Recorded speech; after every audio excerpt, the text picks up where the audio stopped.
सुंदरबन नाम के जंगल में एक टूनी चिड़िया रहती थी। उसी जंगल में कालू कौवा और रानी कौवी भी रहते थे। वो दोनों टूनी चिड़िया को उस जंगल से भगाना चाहते थे, क्योंकि जहाँ पर टूनी चिड़िया रहती थी वहाँ पर बहुत सारे फल लगे हुए थे। रानी कौवी, उस टूनी चिड़िया की बड़ी मौजें हैं। उसे भोजन ढूंढने नहीं जाना पड़ता। उसके घर के पास ही बहुत सारे फल लगे हुए हैं। हमें किसी तरह उसे इस जंगल से भगाना होगा। हाँ कालू जी, मैं भी यही सोच रही थी कि अगर टूनी चिड़िया यहाँ से चली जाए तो वो सारे फल वाले पेड़ हमारे हो जाएंगे। हमें कोई योजना बनानी होगी। मेरे दिमाग में एक योजना आई है। जब टूनी चिड़िया नदी से पानी पीने जाएगी तो हम जाकर उसका पेड़ काट देंगे, जिस पेड़ के ऊपर उसका घोंसला बना हुआ है। अरे वाह कालू जी, आप तो बड़े ही बुद्धिमान हो। आपने बड़ी ही कमाल की योजना बनाई है। इस तरह टूनी चिड़िया ये जंगल छोड़कर चली जाएगी। Hello friends, please like, subscribe and share my channel. अगले दिन टूनी चिड़िया नदी से पानी पीने के लिए चली जाती है। तभी कालू कौवा और रानी कौवी कुल्हाड़ी लेकर टूनी चिड़िया का पेड़ काट देते हैं और वहां से चले जाते हैं। थोड़ी देर बाद जब टूनी चिड़िया वापस आई तो अपना कटा हुआ पेड़ देखकर बहुत निराश हो गई। अरे ये क्या, मेरा पेड़ किसने काट दिया? जरूर ये किसी इंसान का काम है। ऐसे काम सिर्फ इंसान ही करते हैं। अभी टूनी चिड़िया ये बातें कर ही रही थी कि वहाँ पर कालू कौवा और रानी कौवी आ गए। टूनी बहन, हमने उस इंसान को रोकने की बहुत कोशिश की, मगर उसने हमारी एक न सुनी और तुम्हारा पेड़ काटकर चला गया। वो सब तो ठीक है, लेकिन मुझे एक बात समझ नहीं आई कि वो इंसान पेड़ काटने के बाद यहीं पर क्यों छोड़ गया। इसे अपने साथ क्यों नहीं लेकर गया? शायद पेड़ काटने के बाद उसको ये पेड़ पसंद ना आया हो और वो किसी और पेड़ को काटने के लिए चला गया हो। चलो खैर, अब क्या हो सकता है। अब मुझे अपने पेड़ को ठीक करवाना होगा। मैं अभी क्रेन लेकर आती हूँ। ये कहकर टूनी चिड़िया वहाँ से चली जाती है और क्रेन लेकर वापस आ जाती है और अपने कटे हुए पेड़ को उठाकर वहाँ से चली जाती है। हमने तो सोचा था कि टूनी चिड़िया ये जंगल छोड़कर चली जाएगी, मगर ये तो कोई नया काम करने चली गई है। अब पता नहीं ये क्या करेगी। कालू जी, मैंने सुन रखा है कि टूनी चिड़िया बड़ी ही सियानी है। देखना, ये जरूर कुछ ऐसा करेगी कि हम सब हैरान रह जाएंगे। उधर टूनी चिड़िया अपना पेड़ लेकर लकड़हारे कबूतर के पास पहुंच जाती है। अरे टूनी चिड़िया, ये क्या, आज तो तुम अपना पूरे का पूरा पेड़ ही उठा कर ले आई हो। तुमने इसे काट क्यों दिया? कबूतर मियाँ, अब मैं आपको क्या बताऊं। कोई इंसान मेरा पेड़ काट कर चला गया और मैं आपसे ये पेड़ वापस जुड़वाने आई हूँ। टूनी चिड़िया, इस पेड़ को जुड़वाने का तुम्हें कोई फायदा नहीं होगा, मगर जब आंधी आएगी तो ये फिर से टूट जाएगा। अब इसमें पहले जैसी मजबूती नहीं आ सकती। हाँ, मगर मैं तुम्हें इस पेड़ का एक बहुत सुंदर घर बनाकर दे सकता हूँ। तुम वो घर ले जाकर किसी दूसरे पेड़ के ऊपर रख लेना। ठीक है, जैसा आपको ठीक लगता है आप वैसा ही करो। तभी कबूतर टूनी चिड़िया के पेड़ को काटना शुरू कर देता है और थोड़ी ही देर में वो उसका पेड़ काटकर बड़ा ही सुंदर घर तैयार कर देता है। लो टूनी चिड़िया, बन गया तुम्हारा घर। अब तुम्हें चिंता करने की कोई जरूरत नहीं। ये घर बड़ा ही मजबूत है। अरे वाह कबूतर भाई, आपने तो कमाल कर दिया। अब मेरा घर पहले से भी ज्यादा मजबूत हो गया है। तभी टूनी चिड़िया अपने घर को उठाकर वापस चली जाती है और जाकर आम के पेड़ के ऊपर रख देती है।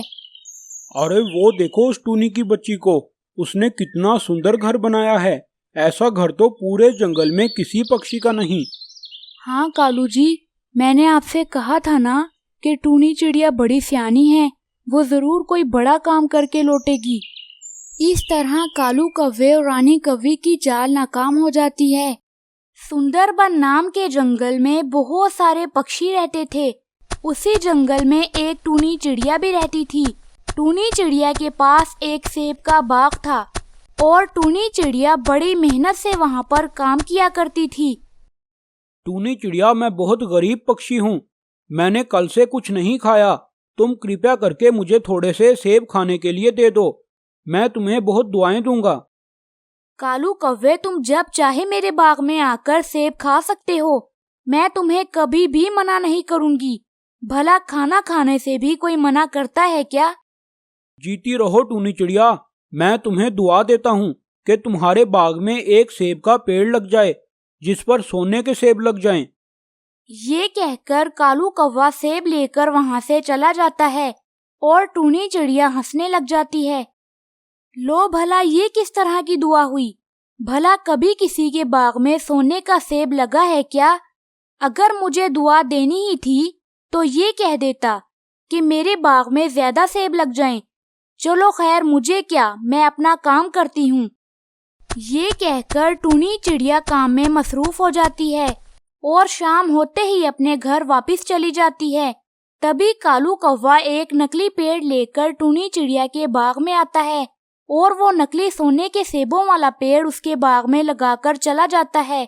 अगले दिन जब टूनी चिड़िया वापस अपने बाग में आई तो उसने देखा कि वहां पर एक बहुत बड़ा सेब का पेड़ उगा हुआ था, जिस पर सचमुच में सोने के सेब लगे हुए थे। अरे बाप रे बाप, ये मैं क्या देख रही हूँ? ऐसा तो सिर्फ फिल्मों में होता है। ये सोने के सेब कैसे लग गए? लगता है उस कालू कौवे की दुआ लग गई है। कालू कौवा तो बहुत पहुंचे हुए बाबा जी हैं। अरे कमली, बताओ मैंने कैसा उल्लू बनाया उस टूनी चिड़िया को। मैंने उसके बाग में एक नकली पेड़ लगा दिया जिस पर नकली सोने के सेब लगे हैं। अब टूनी चिड़िया मुझे बहुत पहुंचा हुआ बाबा समझेगी और मेरी हर बात मानेगी, और मैं रोज तुम्हें मीठे मीठे सेब ला कर दिया करूंगा। जी जी, आप बहुत ही शातिर हो। आपकी सोच देखने के बाद तो शैतान भी पनाह मांगता होगा। पर मुझे क्या, मुझे तो रोज मीठे मीठे सेब खाने हैं। आप जैसे मर्जी लेकर आया करें। टूनी चिड़िया अपने बाग में बैठी हुई थी, तभी कालू कौवा वहां पर आ जाता है। अरे बाबा जी, आप आ गए? आप कहाँ थे? मैं तो सुबह से आपका इंतजार कर रही हूँ। वो देखिए, मैंने आपके लिए सेब की टोकरी भरकर रखी है। आप ये ले जाएं, ये सारे सेब आपके हैं। जीती रहो बच्चा, मगर तुम मुझे एक बात बताओ कि तुम इन सेबों का क्या करोगी? बाबा जी, मैं इन सेबों को बेचकर बहुत अमीर हो जाऊंगी। नहीं नहीं बच्चा, तुम ये गलती मत करना। अगर तुमने अभी इन्हें बेच दिया तो तुम्हें बहुत ज्यादा नुकसान उठाना पड़ेगा। अभी तो ये सारे सेब बहुत छोटे छोटे हैं। जब ये सेब बड़े हो जाएंगे फिर तुम इन्हें बेचकर बहुत ज्यादा मुनाफा कमा सकती हो। अरे ये तो मैंने सोचा ही नहीं था कि ये सेब तो बड़े भी होंगे, और जब ये बड़े होंगे तो इनका वजन भी ज्यादा हो जाएगा और फिर इनके बदले ज्यादा दाम मिलेंगे। ठीक है बाबा जी, मैं अभी इन्हें नहीं बेचूंगी। उसके बाद कालू कौवा सेब की टोकरी लेकर वहां से चला जाता है। अब कालू कौवे का रोज का यही काम था। वो टूनी चिड़िया के पास आता और वहां से सेब लेकर चला जाता। एक दिन टूनी चिड़िया अपने बाग में बैठी हुई थी, तभी वहां पर मिट्ठू तोता आ जाता है। मिट्ठू तोता एक सुनार था। आइए आइए मिट्ठू भैया, आपका स्वागत है। बताइए, मैं आपकी क्या सेवा कर सकती हूँ? टूनी चिड़िया, मैं तो यहाँ सेब खाने आया था, मगर मैं ये क्या देख रहा हूँ? ये तो सोने के सेब लगे हैं। जी जी मिट्ठू भैया, मुझे एक बाबा जी ने दुआ दी थी, तभी मेरे बाग में ये सोने के सेब लग गए। अब मैं बहुत अमीर हो चुकी हूँ। जब ये सेब बड़े हो जाएंगे तो मैं इन्हें बेचकर बहुत ज्यादा मुनाफा कमाऊंगी। अरे वाह वाह टूनी चिड़िया, तुम्हारी तो किस्मत बहुत अच्छी है। क्या मैं इन सेबों को जाकर देख लूं कि ये कितने कैरेट गोल्ड है?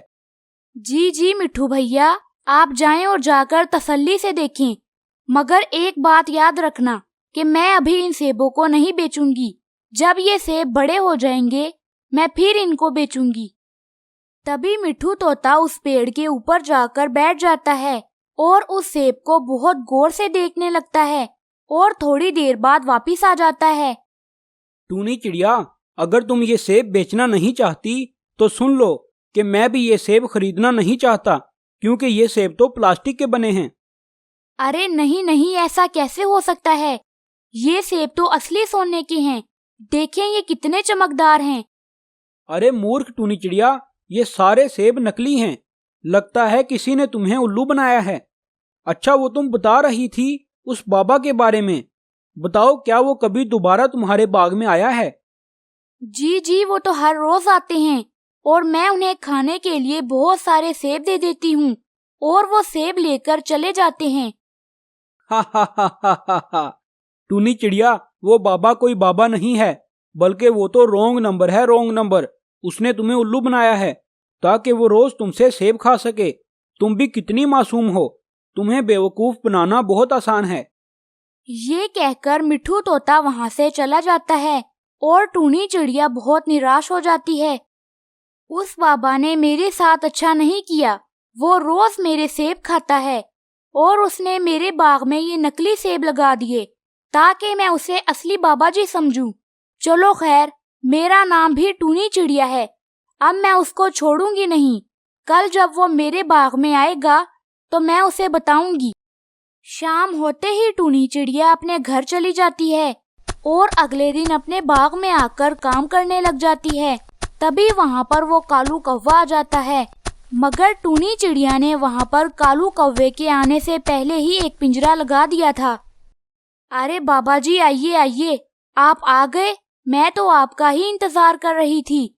मैंने आपके लिए बहुत सारे सेब तोड़ कर रखे हैं, वहाँ जाकर उठा लें। कालू कौवा खुशी खुशी से सेब लेने के लिए आगे बढ़ा। तभी वो पिंजरा उस कालू कौवे के ऊपर गिर गया और वो पिंजरे के अंदर कैद हो गया। अरे टूनी चिड़िया, ये क्या? तुमने मुझे कैद करने के लिए पिंजरा लगाया हुआ था, अब तुम मुझे कैद करोगी? देखो, मैंने तुम्हारे लिए दुआ की थी, तभी तुम्हारे बाग में सोने के सेब लगे थे। अरे ओ काले कलवट्टे कौवे, मैं तुम्हें छोड़ूंगी नहीं। ये सेब तो प्लास्टिक के बने हुए हैं और इन पर गोल्डन कलर किया हुआ है। अब मैं तुम्हें उस वक्त तक कैद रखूंगी जब तक तुम मेरे सारे सेबों के पैसे नहीं दे देते। तो प्यारे दोस्तों, इस कहानी से हमें ये सबक मिलता है कि हमें किसी के साथ धोखा नहीं करना चाहिए।